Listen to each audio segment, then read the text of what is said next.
Good morning student, welcome back to our channel Pragati NCERT tutorial में। कैसे हैं आप सब लोग? आई होप कि आप सब लोग बहुत ही अच्छे होंगे, मस्त होंगे और स्वस्थ होंगे, अपनी पढ़ाई अच्छे से कर रहे होंगे। तो आप लोगों को पता ही है हमारी जो चैनल पे एनसीईआरटी सीरीज़ शुरू हो चुकी है। तो उसमें हमने सिक्स क्लास हमारी कंप्लीट हो गई है। सेवन्थ क्लास के भी जो है आज ये हमारा लास्ट चैप्टर है हिस्ट्री का। ठीक है, सिविक्स और ज्योग्राफी तो पहले ही कंप्लीट हो चुकी थी।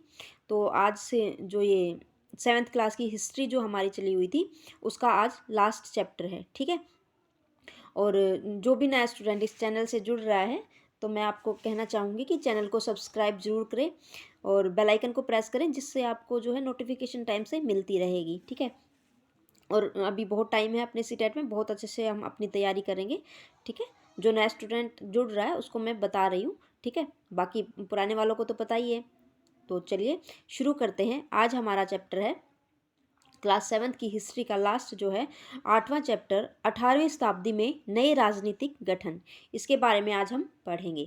देखिए, यदि आप ये इसमें चित्र में देखने के लिए बोल रहे हैं तो आपको पता चलेगा कि 18वीं शताब्दी के पूर्वार्ध के दौरान उपमहाद्वीप में कुछ विशेष रूप से उल्लेखनीय घटनाएं घटी। गौर कीजिए कि कई स्वतंत्र राज्यों के उदय में मुगल साम्राज्य की सीमाएं किस तरह से बदली, इसमें देखने के लिए बोल रहे हैं। ठीक है, आप यह भी देखें कि 1765 तक ये एक अन्य शक्ति यानी ब्रिटिश सत्ता जो है ने पूर्वी भारत के बड़े बड़े हिस्सों को सफलतापूर्वक हड़प लिया। ये मानचित्र में बोल रहा है, देखने के लिए देखिए। चलिए, मानचित्र में दर्शाते हैं कि 18वीं शताब्दी एक ऐसी अवधि थी जब भारत में राजनीतिक परिस्थितियां अपेक्षाकृत एक छोटे से समय अंतराल में बड़ी तेजी से अचानक बदलनी शुरू हो गई थी। इस अध्याय में हम 18वीं शताब्दी के पूर्वाधार मोटे तौर पर 1707 में जब औरंगजेब की मृत्यु हुई थी। तो औरंगजेब की मृत्यु कब हुई? 1707 में से 1761 तक, जब पानीपत की तीसरी लड़ाई हुई। कब तक? 1761 तक के दौरान उपमहाद्वीप में उत्पन्न हुई नई राजनीतिक शक्तियों के बारे में हम आगे पढ़ेंगे। ठीक है, चलिए नेक्स्ट हेडिंग हमारी है मुगल साम्राज्य और परवर्ती मुगलों के लिए संकट की स्थिति। देखिए स्टूडेंट, मैं एक बार कहना चाहूँगी, जो स्टार्टिंग में हम पढ़ते हैं, वीडियो देखते हैं, तो वीडियो को नॉर्मल जो उसकी स्पीड होती है उसी में देखें, क्योंकि अगर हम उसको पहले से ही स्पीड में देखेंगे तो वो चीज़ें हमें जो है समझ में नहीं आएंगी।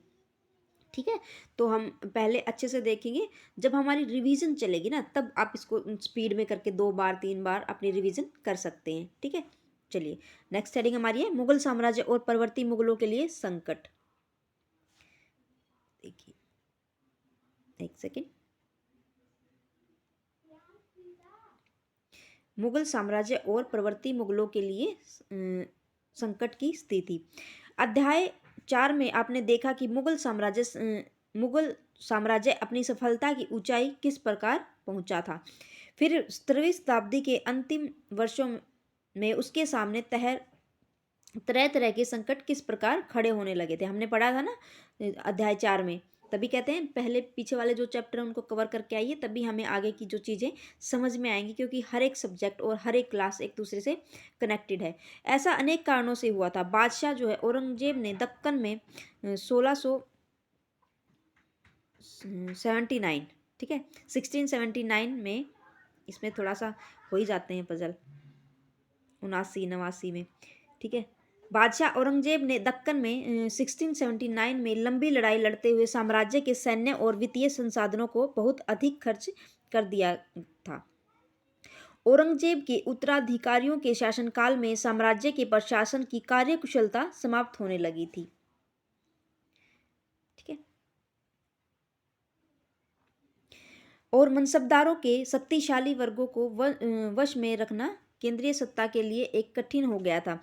सूबेदार के रूप में नियुक्त अभिजात अक्सर राजस्व और सैन्य प्रशासन, दीवानों एवं फौजदारी दोनों कार्यालयों पर नियंत्रण रखते थे। इससे मुगल साम्राज्य के विशाल क्षेत्रों पर उन्हें विस्तृत राजनीतिक, आर्थिक और सैन्य शक्तियां मिल गई।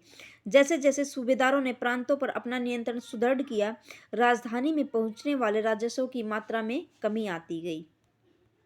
देखिए, उत्तरी तथा पश्चिमी भारत के अनेक हिस्सों में हुए जमींदारों और किसानों के विद्रोह और कृषक आंदोलनों ने इस समस्या को और भी गंभीर बना दिया।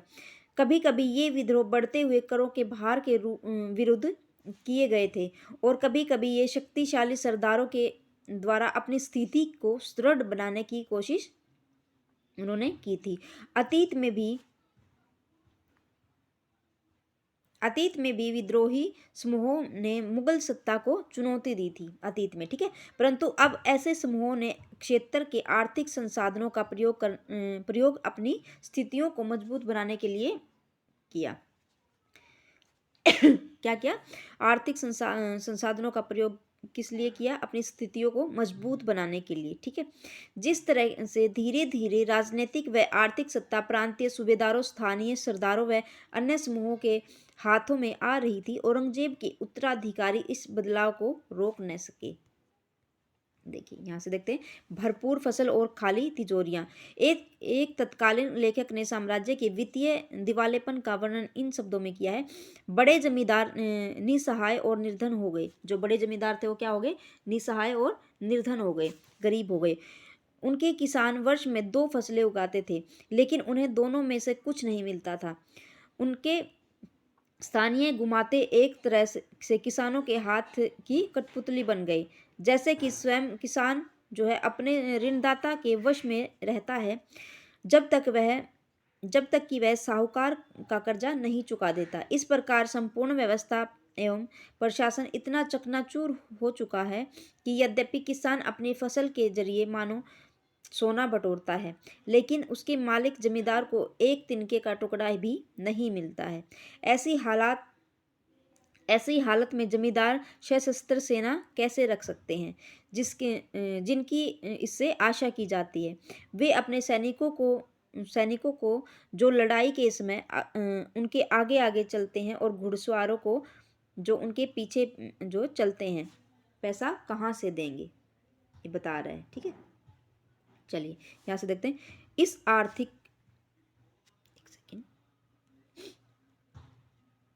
आर्थिक व राजनीतिक संकट के बीच ईरान के शासक नादिर शाह ने 1739 में दिल्ली पर जो है आक्रमण किया। कब किया? नादिर शाह ने 1739 में दिल्ली पर आक्रमण किया और संपूर्ण नगर को लूट लिया।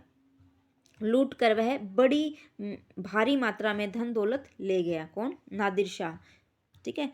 कहाँ पर आक्रमण किया? दिल्ली पर किया 1739 में।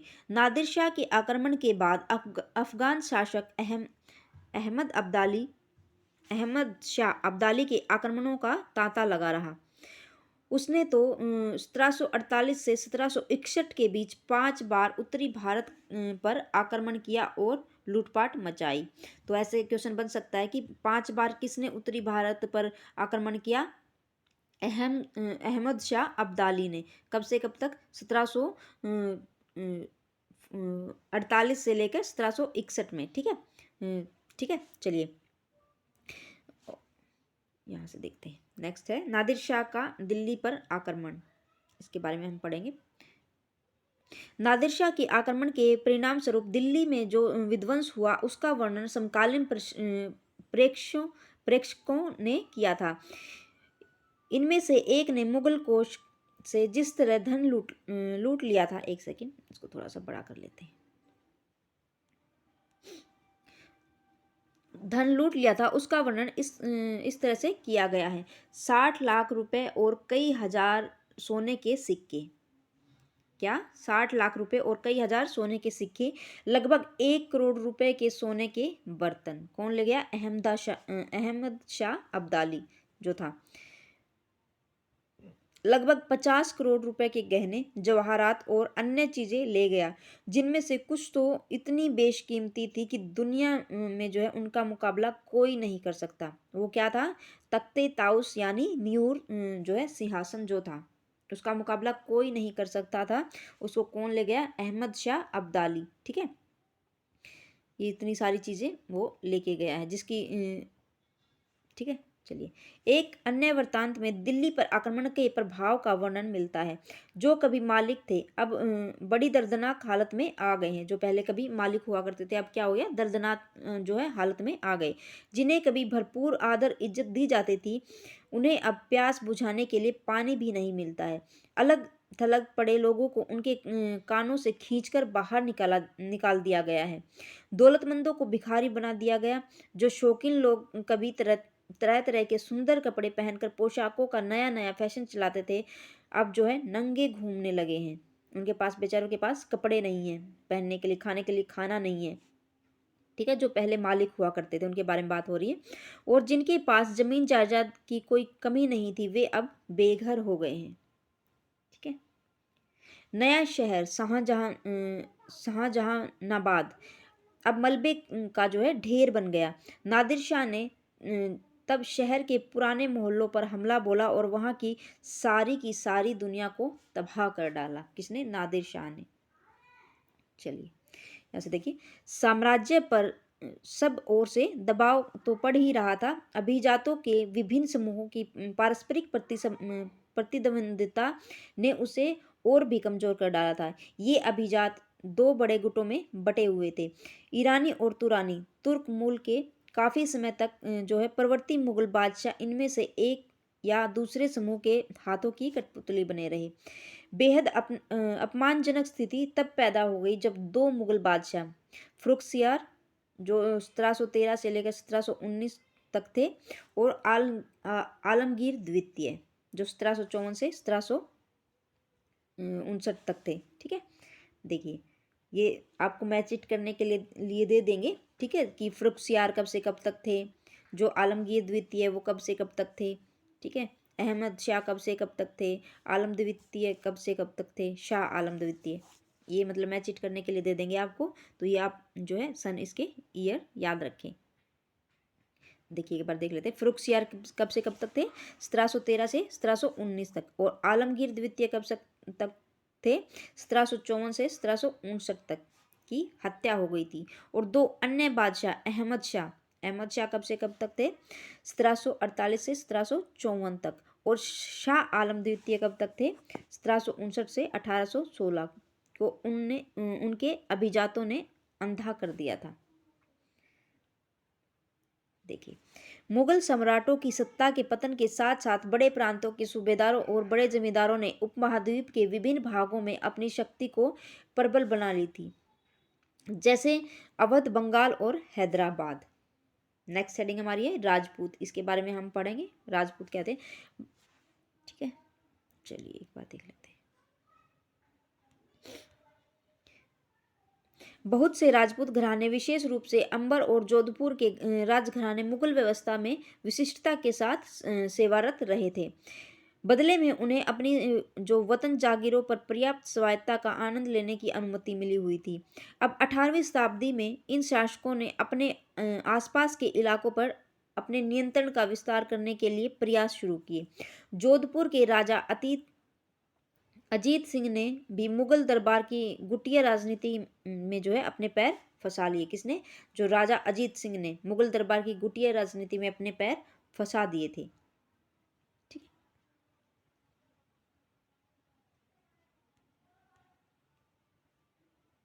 इन प्रभावशाली राजपूत घरानों ने गुजरात और मालवा के लाभदायक सूबों की सूबेदारी का दावा किया। जोधपुर के राजा अजीत सिंह को गुजरात की सूबेदारी और अंबर के सवाई राजा जय सिंह को मालवा की सूबेदारी मिल गई। बादशाह जहांदार शाह ने 1713 में इन राजाओं के इन पदों को नवीकरण कर दिया। किसने? बादशाह जहांदार। ठीक है, उन्होंने अपने वतनों के आस पड़ोस के शाही इलाकों पर कुछ हिस्सों पर जो है कब्जा करने की कोशिश की। जोधपुर राजघराने ने नागौर को जो है जीत लिया था और अपने राज्य में मिला लिया। जोधपुर के जो राजघराने थे उन्होंने नागौर को जीत लिया और अपने राज्य में मिला लिया।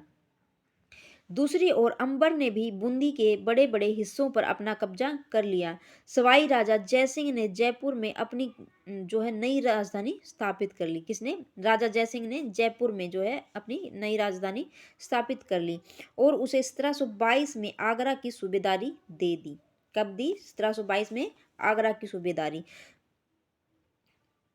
ठीक है, तो एक बार ये देख लेते हैं। इधर कई जो, एक सेकेंड, यहाँ से देखेंगे, कई राजपूत सरदारों ने पहाड़ियों की चोटियों पर किले बनाए जो सत्ता के केंद्र बन गए। ठीक है, किसके केंद्र बन गए? सत्ता के केंद्र। कई राजपूत जो सरदार थे उन्होंने पहाड़ियों पर जो है किले बनवाए और वो सत्ता के केंद्र बन गए। व्यापक किलेबंदी के साथ इन भव्य संरचनाओं में नगर, महलें, मंदिर, व्यापारी केंद्र, जल संग्रहण संरचनाएं और अन्य इमारतें होती थी। चित्तौड़गढ़ किले में तालाब, कुंडी, जो कुएं होते हैं, बावली जैसे कई जल निकाय थे। ठीक है, चलिए यहां से देखते हैं। 1740 के दशक में राजस्थान में मराठों के अभियान ने इन मारवाड़ों पर भारी दबाव डालना शुरू कर दिया, जिसने अपना विस्तार आगे होने से मतलब उनका विस्तार जो है अपना विस्तार आगे होने से रुक गया। देखिए यहाँ से देखते हैं। कई राजपूत शासकों ने मुगलों का जो है अधिराजत्व स्वीकार किया था, लेकिन मेवाड़ एकमात्र ऐसा राजपूत था जिसने मुगल सत्ता को चुनौती दी थी। राणा प्रताप जो 1572 में उदयपुर तथा मेवाड़ के बड़े क्षेत्र पर नियंत्रण के साथ मेवाड़ की राजगद्दी पर आसीन हुए थे। राणा के पास जो है मुगल अधिराज को स्वीकार करने के लिए दूतों को भेजा गया, लेकिन वे अपने निर्णय में जो है दृढ़ रहे। जयपुर के राजा जयसिंह के बारे में हम देखेंगे। 1732 के एक फारसी वृत्तांत में राजा जयसिंह का वर्णन इस प्रकार है। राजा जयसिंह अपनी सत्ता की चरम सीमा पर थे। जो राजा जयसिंह थे अपनी सत्ता की चरम सीमा पर थे। 12 वर्ष के लिए वे आगरा के सूबेदार रहे। कितने वर्ष के लिए? 12 वर्ष के लिए। कौन? राजा जयसिंह। और 5 या 6 वर्ष के लिए मालवा के, मतलब 12 वर्ष के लिए आगरा के लिए और 5 या 6 वर्ष के लिए मालवा के जो है वो सूबेदार रहे।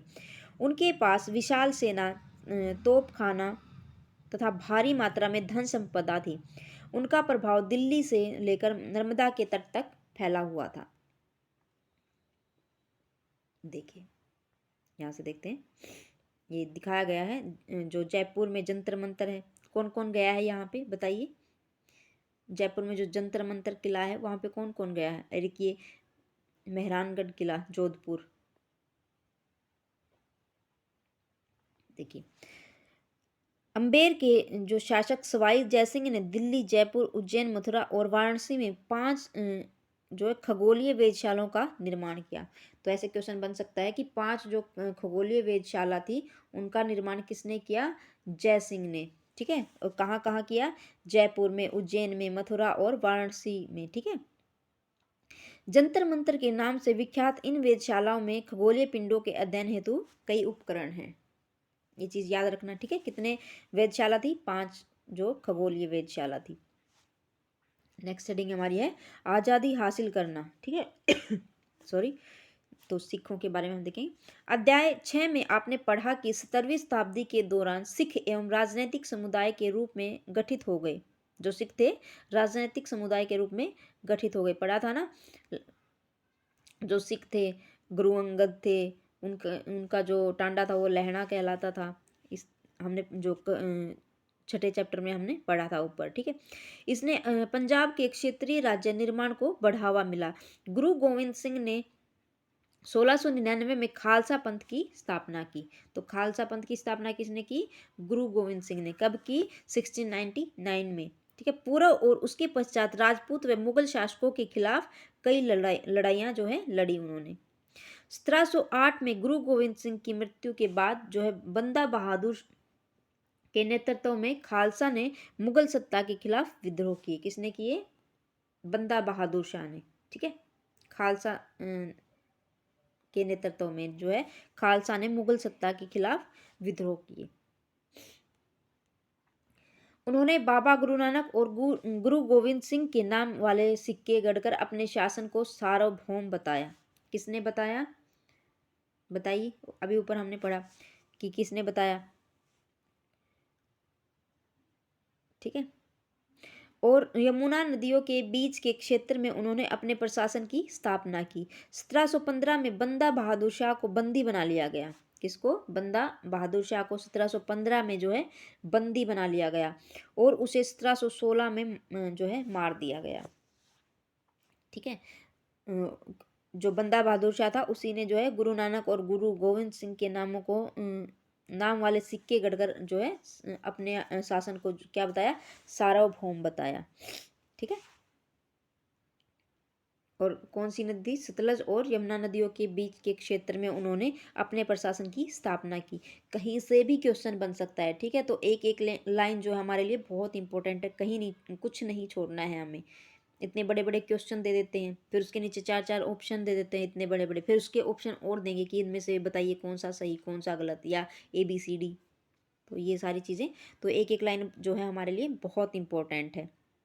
अब यहीं से बना देगा कि बंदा बहादुर शाह ने अपने जो प्रशासन की स्थापना कौन सी नदियों के पे की थी, जो सतलुज और यमुना नदियों के बीच में, ठीक है।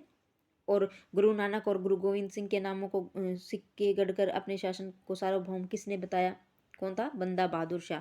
और 1715 में जो बंदा बहादुर शाह को बंदी बना लिया गया और 1716 में उसको मार दिया गया। चलिए यहाँ से देखते हैं। 18वीं शताब्दी में कई योग्य नेताओं के नेतृत्व में सिखों ने अपने आप को पहले जत्थों में और बाद में मिसलों में संगठित किया। इन जत्थों और मिसलों की संयुक्त सेनाएं दल खालसा कहलाती थी। उन दिनों दल खालसा जो है, तो यहाँ से देखिए, जिन जत्थों और मिसलों की संयुक्त सेनाएं थी वो क्या कहलाती थी, दल खालसा कहलाती थी। एक एक लाइन एक एक अक्षर जो है इंपॉर्टेंट है।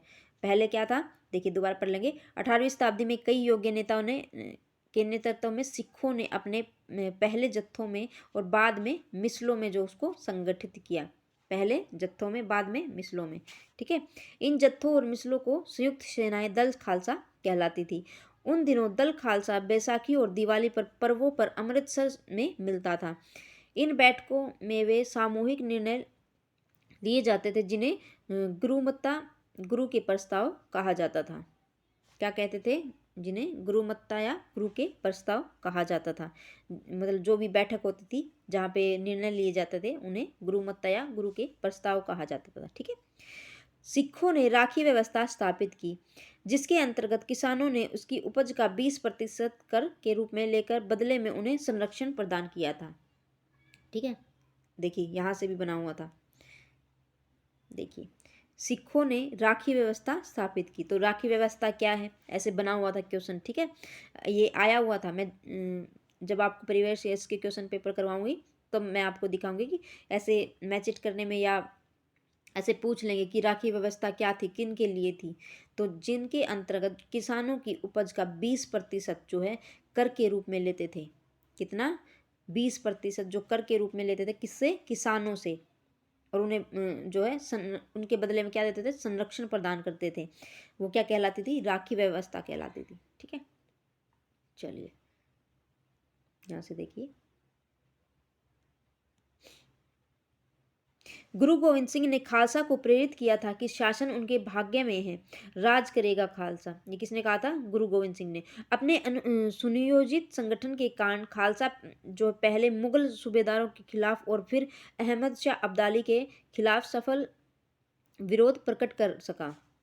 अहमद शाह अब्दाली ने मुगलों से पंजाब को जो है समृद्ध प्रांत और सरहिंद की सरकार को अपने कब्जे में कर लिया था।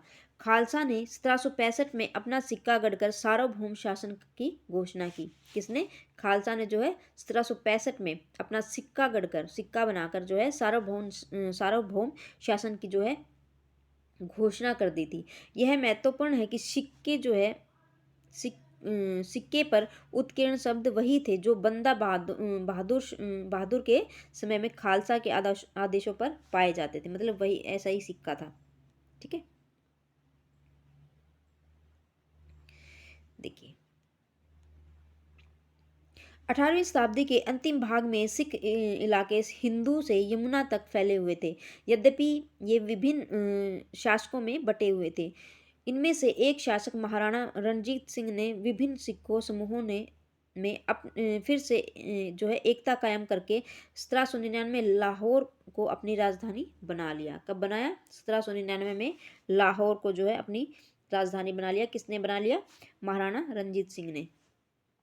ठीक है, एक बार ये देख लेंगे छत्रपति शिवाजी के बारे में। यहाँ से 17वीं शताब्दी के अंत तक दक्कन में शिवाजी के नेतृत्व में एक शक्तिशाली राज्य के उदय की शुरुआत हुई, जिन्हें अंततः एक मराठा राज्य की स्थापना की। किसने की? जो छत्रपति शिवाजी थे उन्होंने मराठा राज्य की स्थापना की। शिवाजी का जन्म 1630 में शहाजी और जीजाबाई से हुआ था। कहाँ? शहाजी मतलब किन से? जो शहाजी और जीजाबाई थे उनसे हुआ था। एक बार देखते हैं। अपनी माता और अभिभावक दादा कोंडदेव के मार्गदर्शन निर्देशन में शिवाजी कम उम्र में ही विजय पथ पर निकल पड़े। जावली पर कब्जे ने उन्हें जो है मवाला पठारों का अविवादित मुखिया बना दिया, जिसने उनके क्षेत्र विस्तार का पथ प्रशस्त किया। बीजापुर और मुगलों के खिलाफ उनके कारनामों ने उन्हें विख्यात व्यक्ति बना दिया। वे अपने विरोधियों के खिलाफ प्राय गुरिल्ला युद्ध कला का प्रयोग करते थे। कौन सी युद्ध कला का? गुरिल्ला युद्ध कला का प्रयोग कौन करते थे? शिवाजी छत्रपति जो थे। ठीक है। चौथे और स्वदेशमुखी पर आधारित राजस्व संग्रह प्रणाली की सहायता से उन्होंने एक मजबूत मराठा राज्य की जो है नींव रखी। जो शिवाजी छत्रपति थे उन्होंने। देखिए मराठों के बारे में अब हम पढ़ेंगे। मराठा क्या है? मराठा राज्य एक अन्य शक्तिशाली क्षेत्र राज्य था जो मुगल शासन को लगातार विरोध करके उत्पन्न हुआ था। किसको? मुगल शासन को लगातार विरोध करके जो उत्पन्न हुआ कौन था? मराठा राज्य। छत्रपति शिवाजी महाराज जो 1630 से 1680 ने शक्तिशाली योद्धा परिवार देशमुखों की सहायता से एक जो है स्थायी राज्य की स्थापना की। किसने की? जो शिवाजी महाराज थे। ठीक है। अत्यंत गतिशील कृषक पशुचारक कुंभी जो है मराठों की सेना के मुख्य आधार बन गए। शिवाजी ने प्रायद्वीप में मुगलों को चुनौती देने के लिए एक सैन्य बल का प्रयोग किया। शिवाजी की मृत्यु के पश्चात मराठा राज्य में प्रभावी शक्ति के एक परिवार के हाथ में जो है रही, जो शिवाजी के उत्तराधिकारी के शासनकाल में पेशवा मतलब प्रधानमंत्री के रूप में अपनी सेवाएं देते थे। पुणे मराठा राज्य की राजधानी जो है बन गई। जो पुणे है वो मराठा राज्य की राजधानी बन गई। तो मराठा राज्य की राजधानी क्या बनी? पुणे। किसके काल में? छत्रपति शिवाजी के काल में। और पेशवा क्या होते हैं? प्रधानमंत्री, है ना? हाँ, चलिए। पेशवाओं की देखरेख में मराठाओं ने एक अत्यंत सफल सैन्य संगठन का विकास कर लिया। उनकी सफलता का रहस्य यह था कि वे मुगलों में किलाबंद इलाकों से टक्कर न लेते हुए उनके पास से चुपचाप निकलकर शहर कस्बों में हमला बोलते थे और मुगल सेना में ऐसे मैदानी इलाकों में मुठभेड़ लेते थे जहां रसद पाने और कुमक आने के रास्ते आसानी से रोके जा सकते थे। ठीक है। 1720 से 1761 के बीच मराठा साम्राज्य का काफी विस्तार हुआ। कब से कब तक? 1720 से 61 तक जो है मराठा साम्राज्य का काफी विस्तार हुआ। उसने स्ने धीरे धीरे जो है और काफी सफलतापूर्वक मुगल साम्राज्य की सत्ता को क्षति पहुंचाई। किसको? मुगल साम्राज्य की सत्ता को मराठों ने। ठीक है। 1720 के दशक तक मालवा और गुजरात मुगलों से छीन लिए गए। ठीक है। मालवा और गुजरात को मुगलों से छीन लिया गया 1720 के दशक तक। 1730 दशक तक जो है मराठा नरेश और समस्त दक्कन प्रायद्वीपीय के अधिपति के रूप में मान्यता मिल गई और साथ ही इस क्षेत्र पर चौथ और सरदेशमुखी पर जो है कर वसूलने का अधिकार मिल गया था। कहाँ पर? चौथ और सरदेशमुखी पर जो है कर वसूलने का अधिकार मिल गया था।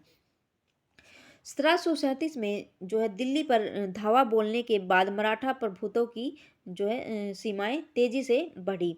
वे उत्तर में राजस्थान और पंजाब, पूर्व में बंगाल और उड़ीसा तथा दक्षिण में कर्नाटक और तमिल एवं तेलुगु प्रदेशों तक फैल गई। इन क्षेत्रों को देखिए, ये चीजें याद रखना, ठीक है। उत्तर में राजस्थान और पंजाब, उत्तर में कहाँ पे? राजस्थान और पंजाब में, पूर्व में बंगाल और उड़ीसा में, ठीक है। पढ़ा था ना हमने ऐसे जब ज्योग्राफी करी थी, उत्तर पश्चिम पूर्व पश्चिम किधर है, उत्तर दक्षिण पूर्व पश्चिम, ठीक है, इस तरीके से। तो जो उत्तर में है वो इधर क्या था? राजस्थान और पंजाब, पूर्व में क्या है? बंगाल और उड़ीसा, ठीक है। दक्षिण में क्या है? कर्नाटक और तमिल, ठीक है। कर्नाटक और तमिल एवं तेलुगु प्रदेशों तक फैल गई थी। चलिए इधर देखते हैं, एक एक लाइन इंपॉर्टेंट है, हम कुछ भी नहीं छोड़ सकते हैं, ठीक है। कहीं से भी क्वेश्चन जो है आपके लिए बना के रख देती है एनसीईआरटी। इन क्षेत्रों को औपचारिक रूप में मराठा साम्राज्यों में सम्मिलित नहीं किया गया, मगर मराठा जो है प्रभुसत्ता को स्वीकार करने के तरीकों के रूप में उनसे भेंट की रकम ली जाने लगी। साम्राज्य के इस विस्तार में उन्हें संसाधनों का भंडार तो मिल गया, मगर उसके लिए उन्हें कीमत भी उन्होंने चुकानी पड़ी। मराठाओं के सैन्य अभियानों के कारण अन्य शासक भी उनके खिलाफ हो गए। परिणाम स्वरूप मराठों को 1761 में पानीपत की तीसरी लड़ाई में अन्य शासकों से कोई सहायता नहीं मिली। तो पानीपत की तीसरी लड़ाई कब हुई? 1761 में, ठीक है। ये इधर साइड में दिया गया है, राज्यकर्ता कौन कौन थे और उसका जो समय काल था वो दिया गया है, तो इसको एक बार देख लीजिएगा, ठीक है। चलिए यहाँ से देखते हैं चौथ क्या होता है, इसके बारे में पढ़ेंगे।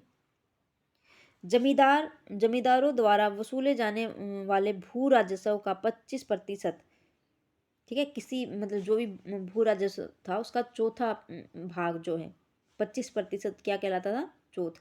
दक्कन में इसको मराठा वसूलते थे। तो चौथ क्या है? वो चौथ नहीं जो आपके दिमाग में आ रहा है, ठीक है। चौथ क्या है इस चीज़ के बारे में, जमींदारों द्वारा जो वसूला जाने वाला भू राजस्व था उसका 25%, और जो दक्कन में इसको मराठा वसूलते थे, ठीक है, वो क्या कहलाता था? चौथ कहलाता था।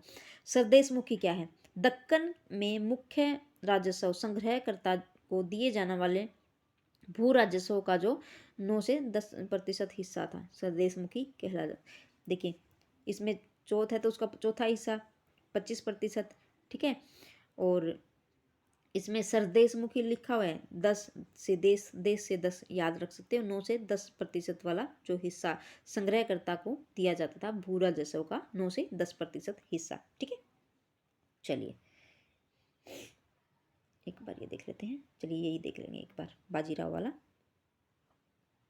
बाजीराव प्रथम जो बाजीराव बल्लाल के नाम से भी जाने जाते थे। तो बाजीराव प्रथम किसके नाम से जाने जाते थे? जो है बाजीराव बल्लाल के नाम से। पेशवा बालाजी विश्वनाथ के पुत्र थे। तो पेशवा किसके पुत्र थे? बालाजी विश्वनाथ के पुत्र। वह एक मराठा सेनापति थे। उन्हें विंध्य के पार मराठा के राज्य विस्तार को श्रेय प्राप्त है तथा वे मालवा, बुंदेलखंड, गुजरात और पुर्तगालियों के खिलाफ सैन्य अभियानों के लिए भी जाने जाते हैं, ठीक है। जो ये साइड में बुक्स दिए जाते हैं ना एनसीईआरटी बुक्स में, बहुत इंपॉर्टेंट होते हैं, कई बार तो उसी को उठा के दे देते हैं एज इट इज़, ठीक है। तो चलिए यहाँ से हम यहाँ आए हुए थे, ठीक है। अंतहीन सैन्य अभियानों के साथ साथ मराठों ने एक प्रभावी प्रशासन व्यवस्था तैयार की। जब किसी इलाके पर एक बार विजय अभियान पूरा हो जाता था और मराठों का शासन सुरक्षित हो जाता था, तो वहां स्थानीय परिस्थितियों को ध्यान में रखते हुए धीरे धीरे भू राजस्व की मांग की गई, कृषि को प्रोत्साहित किया गया और व्यापार को पुनर्जीवित किया गया। इससे जो है सिंधिया, गायकवाड़ और भोंसले जैसे मराठा सरदारों को शक्तिशाली सेनाएं जो है खड़ी करने के लिए संसाधन मिले। 1720 के दशक में मालवा में मराठा अभियानों में उस क्षेत्र में स्थित शहरों में के विकास व समृद्धि को कोई हानि नहीं पहुंचाई। एक सेकंड, यहाँ से देखते। उज्जैन सिंधियों के आरक्षण में और इंदौर होलकर के आश्रय में फलता फूलता रहा। जो उज्जैन था वो सिंधिया के संरक्षण में और इंदौर होलकर के आश्रय में जो है फलता फूलता रहा। कौन? उज्जैन जो, ठीक है। ये शहर हर तरह से बड़े और समृद्धिशाली थे और वे महत्वपूर्ण वाणिज्यिक और सांस्कृतिक केंद्रों के रूप में कार्य कर रहे थे। मराठों द्वारा नियंत्रण इलाकों में व्यापार के नए मार्ग खुले। चंदेरी के क्षेत्र में उत्पादित रेशमी वस्त्रों और जो रेशमी वस्त्र को मराठों की राजधानी पुणे में नया बाजार मिला।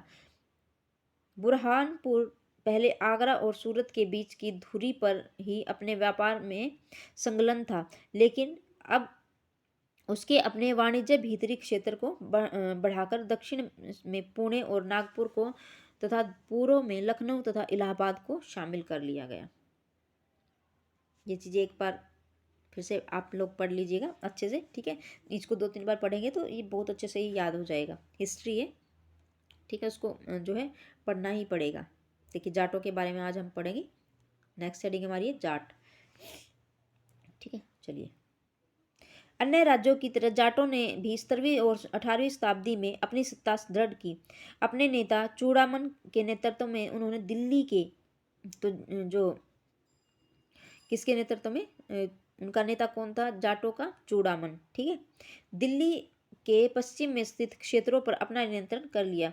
1680 के दशक तक आते आते उनका प्रभुत्व जो है दिल्ली और आगरा के दो शाह शहरों के बीच के क्षेत्र पर होना जो है शुरू हो गया। वस्तुतः कुछ अरसे के लिए वे आगरा शहर के अभिरक्षक ही बन गए। देखिए जाट जो है, एक सेकेंड,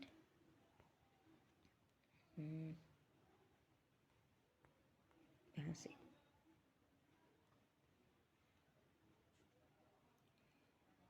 देखिए, जाट समृद्ध कृषक थे और उनके प्रभुत्व क्षेत्र में पानीपत तथा बल्लभगढ़ जैसे शहर महत्वपूर्ण व्यापारिक केंद्र बन गए। सॉरी। सूरजमल के राज में जो है भरतपुर शक्तिशाली राज्य के रूप में उभरा। सूरजमल के राज में कौन उभरा? भरतपुर शक्तिशाली राज्य के रूप में उभरा। 1739 में जब नादिर शाह ने दिल्ली पर हमला बोलकर उसे लूटा तो दिल्ली के कई प्रतिष्ठित व्यक्तियों ने भरतपुर में शरण ली। किसने? दिल्ली के जो प्रतिष्ठित व्यक्ति थे उन्होंने जो है भरतपुर में जाकर शरण ले ली। नादिर शाह के पुत्र, तो नादिर शाह का पुत्र जवाहिर शाह, नादिर शाह का पुत्र क्या हो गया? जवाहिर शाह के पास 30,000 सैनिक थे। कितने? 30,000। उसने 20,000 अन्य सैनिक मराठाओं के लिए, 15,000 सैनिक सिखों के लिए और इन सब के जो बलबूते पर वह मुगलों से लड़ा। 20,000 क्या थे? मराठों के लिए, 15,000 सिखों के लिए और इनके बलबूते पर वह मुगलों से लड़ा था। कौन लड़ा था? जवाहिर शाह। जो जवाहिर शाह था किसके पुत्र थे? वो नादिर शाह के पुत्र, ठीक है। एक सेकेंड। जहां भरतपुर का किला काफी हद तक पारंपरिक शैली से बनाया गया था, वहीं दीग में जाटों में ने जो है अंबर और आगरा की शैलियों का समन्वय करते हुए एक विशाल बाग महल बनाया था। जाटों ने क्या बनाया? एक विशाल बाग महल। कहाँ पे बनाया? अंबर और आगरा की शैलियों का समन्वय करते हुए, ठीक है। शाही वास्तुकला में जिन रूपों को पहली बार शाहजहां के युग में जोड़ा गया था, दीग की इमारतें जो हैं उन्हीं रूपों के नमूने पर बनाई गई, ठीक है। देखिए एक बार इधर देखते हैं। जाटों की शक्ति सूरजमल के समय पर प्रकाष्ठा पर पहुंची। उन्होंने जो 1756 से 1763 के दौरान भरतपुर जाट राज्य को आधुनिक राजस्थान, ठीक है, जो भरतपुर था, संगठित किया जो, ठीक है। सूरजमल के राजनीतिक नियंत्रण में जो क्षेत्र शामिल थे उसने आधुनिक पूर्वी राजस्थान दक्षिणी हरियाणा, पश्चिमी उत्तर प्रदेश और जो दिल्ली जो है शामिल था। सूरजमल ने कई किले और महल भी बनवाए, जिनमें भरतपुर का प्रसिद्ध लोहागढ़ का किला इस क्षेत्र में बने सबसे महत्व जो मजबूत किलों में से एक था। तो कौन सा था? लोहागढ़ का जो किला था। ठीक है, चलिए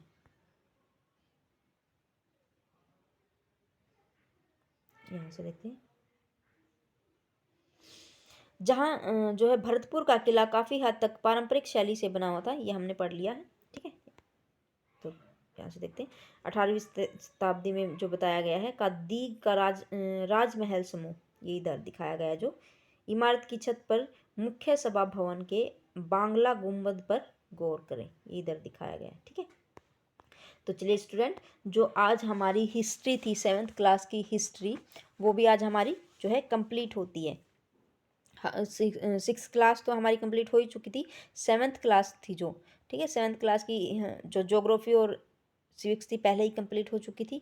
आज जो हिस्ट्री है उसका भी ये लास्ट चैप्टर था, तो ये भी हमारा जो है कवर हो चुका है। 6th और 7th हमारी कंप्लीट हो चुकी है। 8th क्लास भी हमारी चली हुई है, उसका जो ज्योग्राफी वाला पोर्शन है उसके शायद 2 चैप्टर हमने कर लिए हैं कवर। ठीक है, तो अगर आपको वीडियो अच्छी लगे तो वीडियो को लाइक ज़रूर करें, चैनल को सब्सक्राइब करें और अपने दोस्तों के साथ इसको शेयर ज़रूर करिएगा। ठीक है, तो चलिए मिलते हैं हम अपनी नेक्स्ट क्लास 8th क्लास की ज्योग्राफी में। Thanks for watching.